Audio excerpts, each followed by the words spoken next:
All right, welcome to episode 2 of the Stay at Home Son podcast. Switching up roles for this one, I am interviewing indie film director Jake Casey. Jake, welcome to the podcast. Dude, it's nice to be here, man. Episode two, I loved episode one, so let's build off that.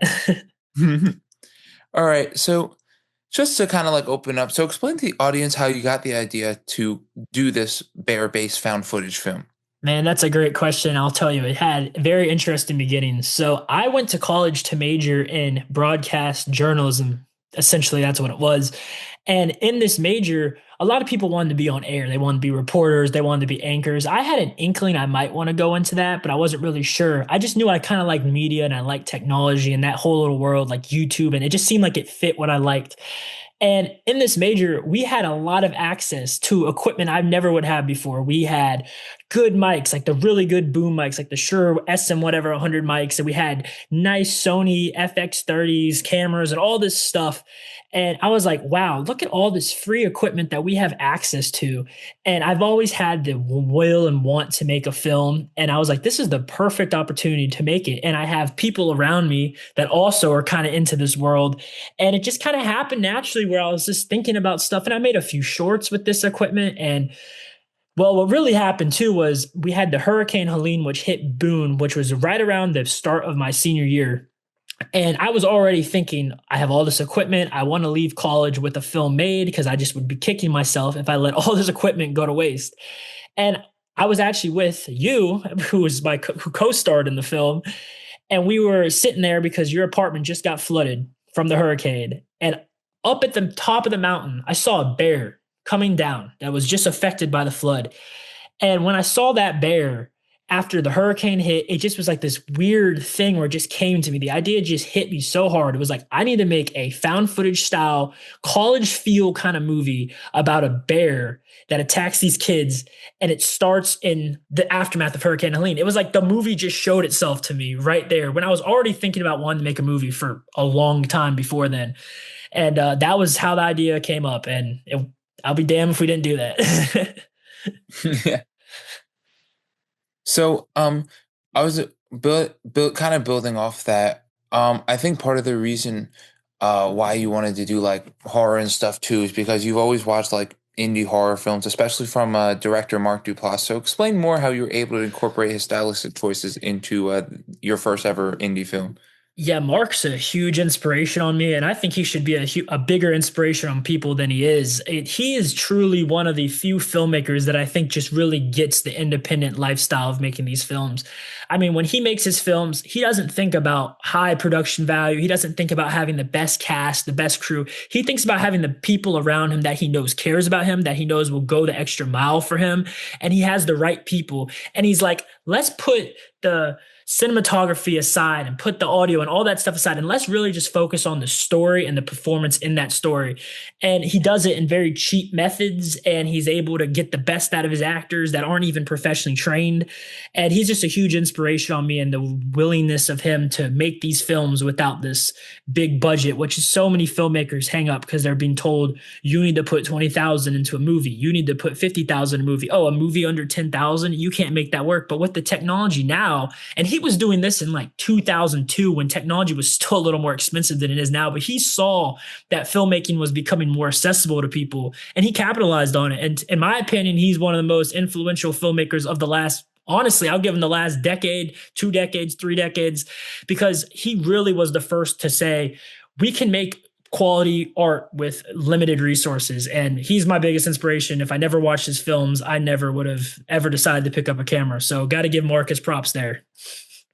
Yeah, definitely. I mean, you should be able to make a film without having $1 million budget and having to rent out a studio. You should just be able to pick up a camera and say, go for it. Exactly. Because I mean, think about all the cool ideas and good voices that people have that they never were able to do. I mean, I'm so blessed that I was alive in 2025, I'm 23 now in 2025 where I can make a film right now with what I have available. Because if I was alive in the 80s or 90s at this age, I wouldn't have been able to do it because you just needed that kind of money to make films. And everyone's in shambles right now with it because all the old time, big time producers, they're trying to find out, like, wait, where'd the money go? But the money is actually just up for grabs now. Anyone can make it. $3,000. Payne's Branch was made for around $2,000. And it's on a major stream platform now, and it's going to get on IMBD, which I haven't even told you yet. I just got approved for IMBD. So we're going to have registered there. It's got reviews and it's doing all that for under $2,000. And I'm proud of it. I think it's a solid piece of work. And you just never would have been able to do that in 1980. And it's thanks to guys like Mark Duplass who really pushed that boundary for us filmmakers. So in more of like an indie style too, you use a lot of humor. Even some people called it a horror-ish film. So like how were you able to integrate humor into the film without compromising the scary tone of the movie? Well, like I said, I had a very interesting dynamic with my actor, you, because you're one of Hmm. my best friends. So I had this thing that a lot of actors will never have with their director, where it's like we actually care about each other from a bigger level than just this film needs to be successful. We want each other to be successful in our own lives. And with that dynamic, you have that natural like friendship, kind of humor, kind of joshing each other, kind of like what we did back in class and stuff. And I was like, this is a really unique type of performance we can pull off. And even though it's a little different than horror, I'll be damned if we didn't try to do it because how many films are going to be able to have such a natural bond with your co-star? And I knew that could make for a very interesting film dynamic. So I just wanted to capitalize on it. I was like, let's double down on the humor. Let's double down on the realism. Let's double down on this friendship because I really wanted the film to be more of like a friendship film than a horror movie. It's almost like the horror happens, but the friendship's really what carries the movie. And I knew we had a unique opportunity to do that. And I think the humor, in a way, makes the film more believable because a lot of found footage movies, I mean, I like so many, I've watched so many, and it's never really character first. It's always horror first. It's always screams first. It's like we get these people, they're in the woods, they're running around with the camera, but we don't really know why they're in the woods. We don't really know why these people are hanging out with each other. And I know it's not for everyone because a lot of people sit down, oh, I want to watch a found footage movie, I want to be scared. But I really am trying to challenge people to watch this movie and say, wow, this is actually a very interesting and kind of fun to watch character dynamic between these two. And I just really wanted to tap into that. And I'm proud of how that came out. Yeah, I mean, I think it also makes it easier on the actors too to kind of have that more like natural, friendly dynamic in the movie than to just have it be like, oh my God, this is so scary, but like it's not natural. Right, because once you get to that point where the scare happens, it becomes a, oh, did you hear that? Where'd that come from? Who, what, where type thing. And I just tried to avoid that until the last second on this film. I wanted this whole film to ride until it got to the climax. And I think we did a good job there. So, Jake, where did you come up with the name Payne's Branch for the movie?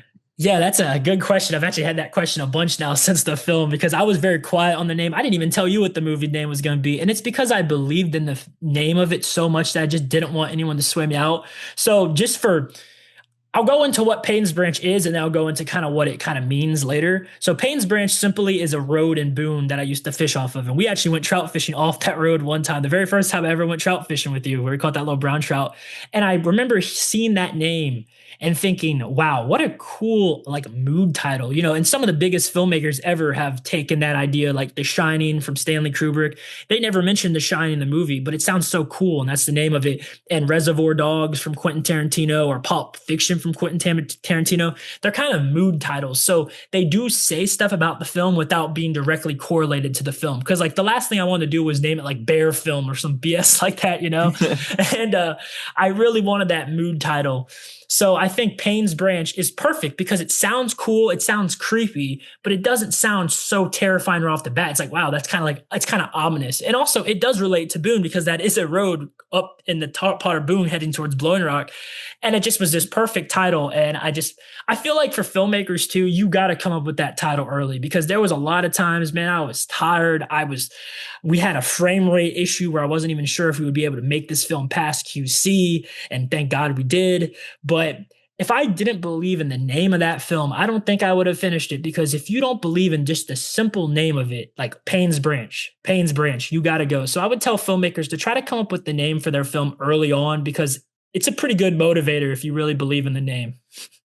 Oh, so you did have the name early. Oh yeah, dude, I had the name from Payne's Branch about before. Do you remember? It's funny. Remember that first time we tried to make a movie and we got those kids and we put those flyers around and everything at school? Remember that? Yes, that was about a couple years before we filmed this film. Yep, the first time that when I had that script in what's it called, Fade in that software, it was title was Payne's Branch. That movie was going to be called Payne's Branch. So I've been in love with this Payne's Branch name for a very long time, pretty much about 2 years, honestly. Yeah, I mean, I didn't even know if we were going to make a movie in the first place because the last time we tried to make the movie, we didn't get past watching a few horror shorts with the rest of the crew. So I Yeah, mean, that was not the right crew. You were the right person for the job, and I think I am. But those guys, they were what we needed. No offense to them, but I'm happy it was just you and me that did it. Let's just say that.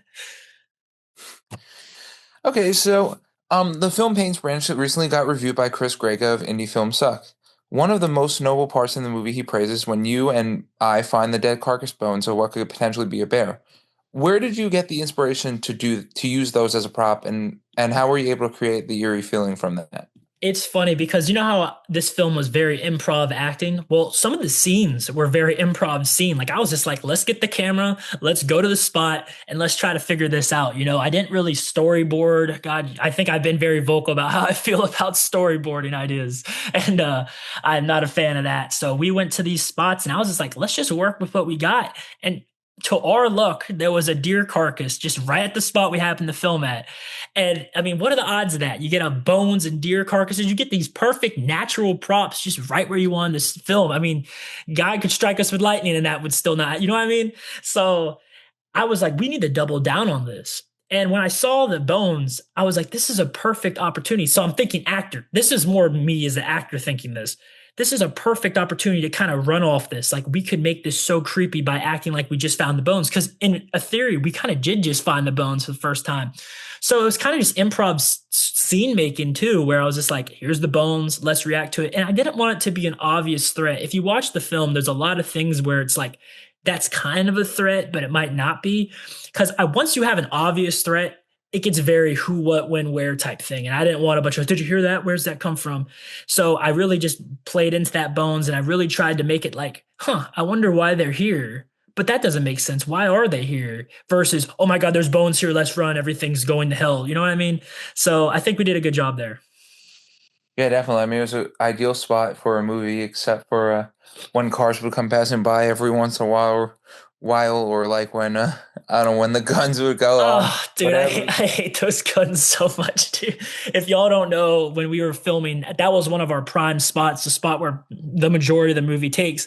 It was perfect. It was about a 4 acre plot of land right around a river, pretty remote. But the problem was it was right next to a gun range. So almost every day, the Watauga police or whatever would be out there practicing shooting. So we had to get up super early to make sure that we could film at that spot and not have a bunch of gunshots in the background. And there was a side of me that thought maybe play into the gunshots a little bit. And I'm sure there could have been some liberties taken there, but I just really like the optics of it being more remote. And I just felt like the gunshots kind of took away that remoteness. So I was very adamant on not getting gunshots at the expense of you, Thomas. Sorry I had you out there so early, but I just did not want gunshots in the film. Or like you'd show up early and then a bunch of people just decide to go fishing that day for whatever reason. Oh gosh, dude, it was a nightmare. I want to go back to that spot one day just for memories and reminiscing, but I'm happy we're not going there every day now, man. So one of the main criticisms of your film was that the ultimate payoff, while very scary, kind of like took a little long to get to. You kind of like beat around the bush, he said. So like, do you agree with him? And like, what was the thought process behind like the gradual build up to the final scene? Yeah, I totally agree with him from his perspective of, hey, I thought this was going to be a horror movie and I liked the scares, which was a good compliment. I was happy he enjoyed when it did get to that resolve. But I would also say that there's a few reasons the film plays the way it does. One is back to the Mark Duplass situation. I'm super inspired by early 2000s mumblecore filmmaking where it was very character-based films. And in a way, I kind of really wanted this film to be more of a character-based film that takes place in the setting of a horror movie. So I would say that that was very intentional for it to have that long kind of grounding build up. Now I will also say a less fun answer to that, that's not so introspective, is that for budget restraints. Because each scare cost money. I mean, think about it. When the paw print, the fake paw print we had to do, the costume, every time you have a scare, that's another prop. That's another more money you got to sink into the film. So I was like, since we have such a unique relationship dynamic as friends making the film, I was like, this is worth more than any prop. Let's tie into that. And it's free because you and me can just chuck and jive in the library. I mean, one of my favorite scenes is the book scene in the library where you get mad at me for showing you the little book. I mean, that's hilarious. And that was free. We didn't have to pay anyone for that. And I really think little parts like that are what I'm more proud of than just the horror film. So I would tell people that if you're watching this movie, yes, it's a horror film, but I would say it's more of a friendship type film that takes place in a horror film. One of my uncles actually watched it, and he said it reminded him of being in college. And that's something that was a compliment I really liked from the film because I really feel like we kind of show you all that college everyday life. So I would tell people that if you're expecting a lot of scares and you're expecting the boom, boom, boom, maybe this movie is not for you. But if you kind of want to see a movie that kind of challenges what found footage horror could be and takes a more character approach, I think you will enjoy Payne's Branch for sure. So I agree with him, but I also slightly disagree. Yes, definitely, and take advantage of any free place you can. The outside in nature in Meat Camp, North Carolina, the free college public library. We got so lucky, dude, that we were making that film where we were in Boone. But I would tell every filmmaker, man, everywhere you got, no matter where you are, I don't care if you're in Arkansas, Wyoming, North Carolina, every town has history. Every town has something unique. Every person has something unique to say. And I think a lot of filmmakers are trying to say what someone else says instead of saying what they want to say. And a lot of filmmakers like, we got to go out to Atlanta. We got to go out to Hollywood. We made this in Boone and think about all the great props and all the great natural stuff we had. So I would just tell filmmakers to look around their inner world first and go out there and make a good piece of art with what you got. Stop always trying to go somewhere else. Stop always trying to wait for this perfect opportunity because I'm sure there's a good story sitting on your back porch right now. And finally, just to wrap things up for today, what is your advice to other people who want to become horror film producers, and what's the next steps for Stay at Home Son Productions? Man, that's a really good question. And I would say the starting thing for filmmakers is to just really find their influences and hone down those influences. I was lucky to be exposed to Mark's work around 2017 is when I first saw his films, and I just been obsessed with it ever since. And I would really say dial down your influences because that's where those are the people you're going to listen to. Those are the interviews you're going to watch over and over again, learning their ways. So I'd say dial down your influences. And then I would say, don't be so accustomed to doing it the big budget way. I mean, the big thing you could do with the film is, okay, I need all these people. I need to cast all these roles. And I would really encourage filmmakers to look from within. I mean, you know what this film was made of? My best friend in college and my dad. Those are the two actors, and they gave a great performance. So I think it's your job as a director to get a good performance from anyone. And I would really tell people that it's more important to have someone that knows you, cares about you, and wants to see you succeed working on your project than someone who has the qualifications. Because you know what? Your job as a director is to bring out the best in everyone on your set. And I don't really need someone with all those qualifications. I need someone that cares about me and is going to work hard. And that's exactly what I got on Payne's Branch. And that's what I would tell filmmakers. Now, for the future of Payne's Branch, like I said, I have a big announcement to make. I don't know when this video will go live, but at the moment now, we're now live on 2 streaming platforms, and we just got picked up by an up-and-coming streaming platform called Stash TV. So I'm very happy to be doing business with them. And we're also on Fawsome TV. IMBD is going to be coming up soon, so I'll link that below, and y'all can go out, give it a review. And I'm also going to try to do some festival circuits. There's a couple of festivals in Charlotte that I've been eyeing, so I'll see if you want to go up there with me sometime. We'll get our movie played on the big screen in front of people, so that'll be pretty cool. And then I'm slowly starting to write my second script for my film, and I'll let you know about that too, Thomas, because you're definitely going to have a role in that. And yeah, just keep making stuff. Just always keep making stuff, keep creating, and have a good inner circle. That's what I would recommend for filmmakers that want to do this. Big things coming up for Stay at Home Son Productions. Thank you for joining me today, Jake. Yeah, Thomas, thanks for having me, man. It was a pleasure. A lot of fun.